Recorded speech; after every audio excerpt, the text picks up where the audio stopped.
Trolley தியரியை பற்றி எத்தனை பேர் கேள்விப்பட்டிருக்கீங்க? நீங்கள் ஒரு இன்ஜினியரிங் ஸ்டூடெண்ட்டாக இருந்தால் உங்களுக்கு கண்டிப்பாக தெரிஞ்சிருக்கும். ட்ராலி தியரினா என்னன்றதுக்கு சிம்பிளாக ஒரு எக்ஸாம்பிள் சொல்கிறேன். என்னோட காலேஜில் அப்பப்போ மாக் இன்டர்வியூ கண்டக்ட் பண்ணுவாங்க. அந்த இன்டர்வியூவில் ஒரு சீனியர் என்கிட்ட கேட்ட கேள்வி இது: நீ ஒரு ட்ரெயினில் ட்ராவல் பண்ணிகிட்ருக்க, உன் பக்கத்தில் ஒரு வயசான தாத்தா அப்புறம் ஒரு ப்ரெக்னென்ட் லேடி, ரெண்டு பேருமே டிக்கெட் இல்லாமல் நின்றுட்டுருக்காங்க. நீ ரெண்டு பேரில் ஒருத்தருக்கும் ஒரு டிக்கெட் கொடுத்து ஹெல்ப் பண்ணுவேன்னா யாருக்கு கொடுப்பேன்? இதுதான் கொஸ்டின்.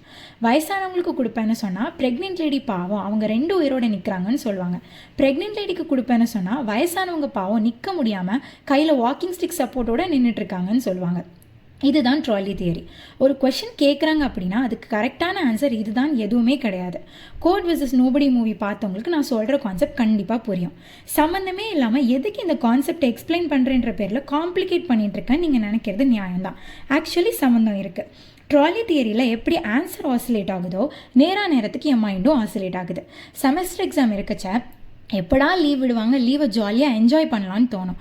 லீவ் விட்டு 2 டேஸ்லேயே இது என்ன லைட்டாக போர் அடிக்கிற போல இருக்கே, காலேஜ் வச்சா பெட்டராக இருக்குமோன்னு தோணும். காலேஜ் ஸ்டார்ட் ஆகிறதுக்கு 2-3 டேஸ் முன்னாடி அதுக்குள்ளே லீவ் முடிய போதா, இன்னும் ஒரு 2 வீக்ஸ் லீவ் விட்டால் தான் என்னன்னு தோணும்.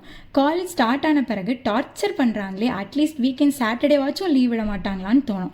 என்ன மக்கர் பிடிச்ச மைண்டோ, எனக்கு மட்டும்தான் இப்படிலாம் தோணுதான்னு தெரியல. சும்மா இருந்தாலும் இப்படி தான், லாஜிக்கே இல்லாமல் யோசிக்க தோணுது. இப்படி யோசிச்சே டயர்ட் ஆகுது. டயர்டானால் பயங்கரமாக பசிக்குது. எக் நூடுல்ஸ் தான் பண்ணிகிட்ருக்கேன். நூடுல்ஸுங்கிறது ஈஸியாக செஞ்சு முடிக்கிற ஒரு ஐட்டம். எங்கேயாச்சும் அவசரமாக கிளம்புறோம் அப்படின்னா 2-3 மினிட்ஸில் செஞ்சு சாப்பிட்டு ஜாலியாக கிளம்பிடலாம். ஆனால் நம்ம தான் சும்மா இருக்க மாட்டோமே. 3 நிமிஷத்தில் பண்ண வேண்டிய வேலையை 30 நிமிஷமாக பட்டி டிங்கரிங் பண்ணிக்கிட்டு இருக்கேன். ஆனால் பார்க்குறதுக்கே கலர்ஃபுல்லாக டேஸ்ட்டும் அல்ட்டியாக இருந்தது. சமைக்கிறங்கிற பேரில் கிச்சனையே 2ஆக்கி வச்சுருக்கேன். க்ளீனிங் ஒர்க்லாம் நிறைய இருக்குது. ஸோ போகிறோம் பார்ப்போம். சரியா? டாட்டா.